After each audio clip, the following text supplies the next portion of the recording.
Hi guys! It's been about 2 months since I've recorded anything book related, which is kind of crazy because I made this YouTube channel specifically to talk about books.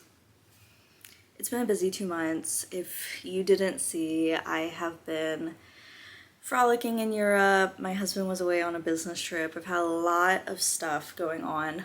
However, in the past 2 months, I have read 13, 15 books. I'm gonna have to check on that one. But I figured we would keep this video positive and I would talk about my 5-star reads over the past 2 months. I have 5 of them. 5-star reads.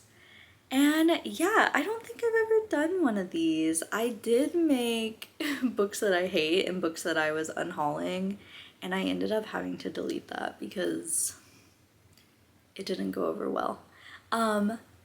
However, like I said, positive, we're keeping it positive.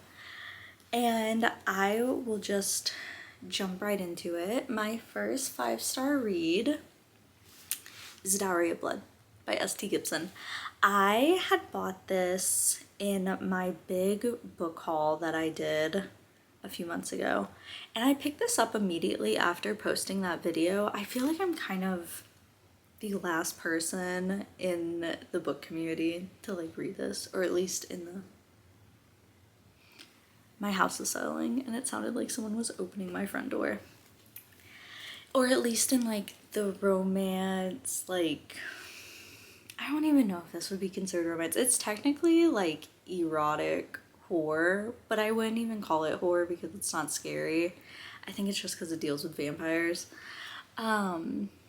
But yes, I picked this up and I couldn't put it down, which is very rare for me.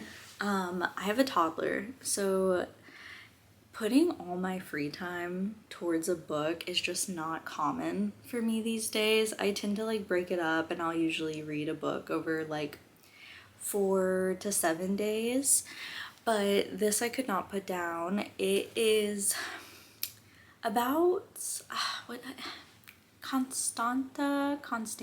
I feel like her name would be pronounced Constanta, but I may be wrong on that. And she is one of the brides of Dracula, the main bride of Dracula, if you will.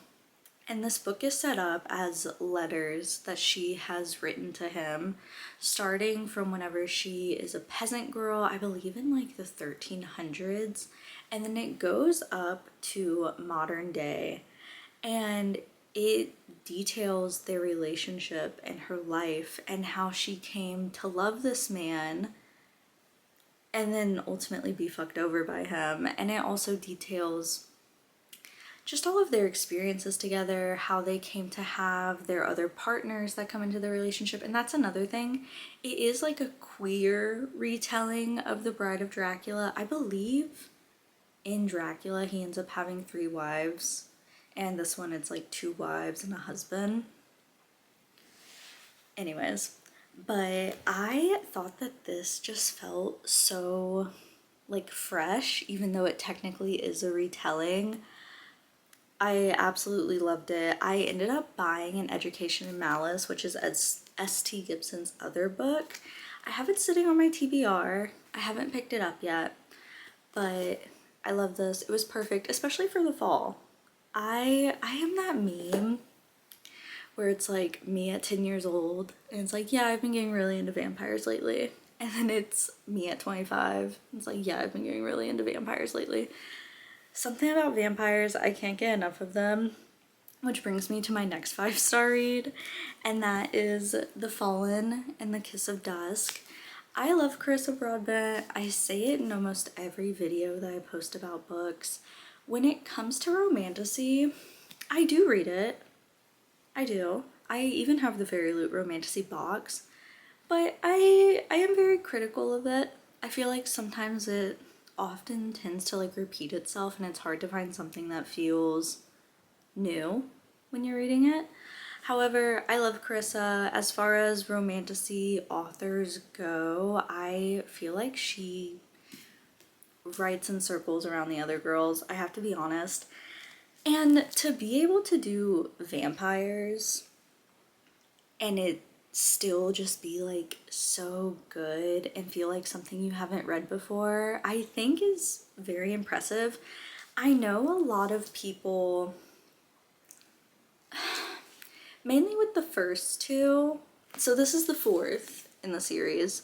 The first two, The Serpent and the Wings of Night and The Ashes and the Star-Cursed King, they were like all the rage on TikTok a few years ago, and I saw a lot of reviews of people being like, oh, I think they're kind of boring. You know, they are slow burns, and that is just how Carissa writes.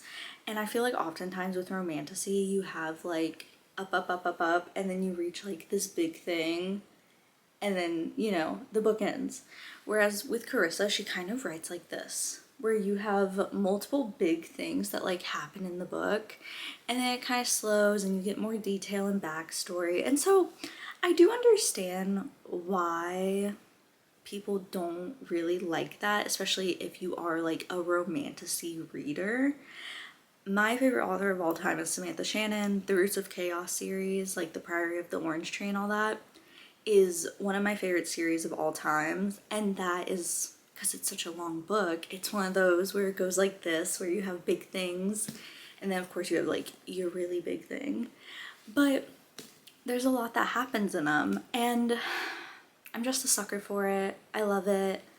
I love Carissa. I obviously, if you haven't read the prior three, I can't really like tell you the plot of this because I don't want to spoil anything. But I love this series. I love Carissa. I think I've rated almost everything she's written 5 stars. I've read all of her books. I love her very, very much. Next, I have a YA book. If you know me, that's actually surprising because I tend to not really read YA. It's a little too juvenile for me most of the time, which is a statement, not a criticism. It's YA. It's meant to kind of be juvenile, right? It has to be suitable for people who are like, was it 14? So I get it. That's not, like I said, that's not a judgment. But because of that, it just tends to not be for me. However, I saw someone's fall TBR, or it was like creepy summer TBR, and in like the late months of summer. And this was on there. This is Anatomy, a Love Story by Dana Schwartz. And I loved the cover. I didn't know that it was YA whenever I initially bought it. It was a blind buy because I just loved the cover. And I am so happy that I picked up this book. It is about a girl named Hazel who wants to be a surgeon, but she lives in the Victorian era. So I believe the year is 1818. She lives in Scotland, just outside of Edinburgh. And I think that was another reason that I really love this book so much, is because I have been to Edinburgh. Whenever I was finishing up my undergrad degree, I did a study abroad where I went all across Ireland, and then I went to Scotland, specifically in Edinburgh, and I studied literature and art and how religion affects those things and how art then turns around and affects religion. Just the little continuous cycle of it. And it was one of the best experiences of my life. So to be able to read this book and be back in the city, but in the Victorian era, I thought was so incredible. And like it says, it is a love story because she wants to be a surgeon. That was not considered something that women did back in the day. You could be a nurse, but that wasn't something that wealthy girls picked up, and Hazel is a wealthy girl. She is a socialite. Her husband, her father has a very prestigious job in the Navy. And so yeah, being a surgeon was just out of the question. But she ends up meeting a grave robber, a 17-year-old boy. I just read this book, Jack, that's his name. She ends up meeting Jack. He's a grave robber and lives in the slums. So they're from two like opposite worlds. But she ends up begging him, can he please get her a body so that she can study anatomy and pass an exam and be a surgeon? And he's like, okay, why not? I'm already stealing bodies. And it's basically like, it says it's a love story, and don't get me wrong, it definitely is. There is a romantic aspect to it. However, The romance isn't why I love this book. Like I said, YA tends to be very juvenile. It's not the type of like love story that you would read in an adult book where it like you can really watch it grow. It's more so one of those things where it's like, oh, he's so cute, and then they like kiss and it's like hee hee. You know, it's not like super deep. That's not the main story that's being told. Rather, it is Hazel's story being told about this young girl who wants to follow her dreams and make her own path, no matter like what the consequences are of that. And I thought that it was really beautiful. It did have a bit of a weird twist. I wasn't expecting it to go kind of in the fantasy direction, but it did. And there is a sequel to this. It's called Immortality. I'm gonna have to buy it on my next like Barnes and Noble trip. But yes, I love this book. I ended up recommending it to my sister. She's still in high school, and we'll wait and see what she thinks. So this is my latest read. I finished this last night. This is Blood on Her Tongue by Joanna Van Veen. I ended up buying this because Rachel Gillig is friends with Joanna.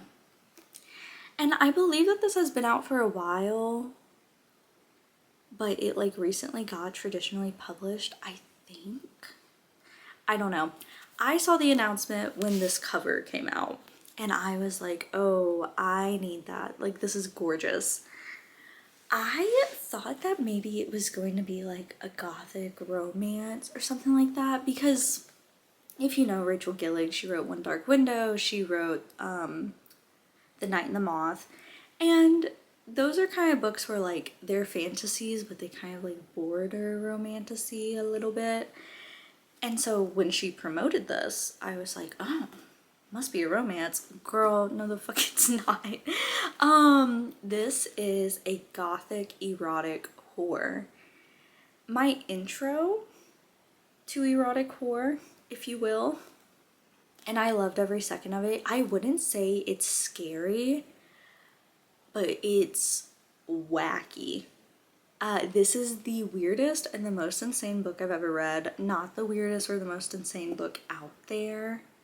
I'm well aware that there's crazier stuff, but for me, where this is very new to me, this was crazy. I finished this book in 2 days and I unexpectedly flew through it. I started it and like 2 hours later I looked up and I was on page 200. I was like, whoa. It was such a roller coaster reading this. It is about twin sisters in Denmark. I believe the year is 1887, I believe. And it starts with one of the sisters, Sarah, writing to her other sister, Lucy, saying that there's a woman in her head and she needs help. And then Sarah's brother-in-law reaches out and is like, you need to come see your sister. And mind you, they are each other's only living relatives. Their parents are dead. There is talk of a child passing away in the book, so if that is not your thing, I don't recommend picking this up, because at some points it does go into some rough details.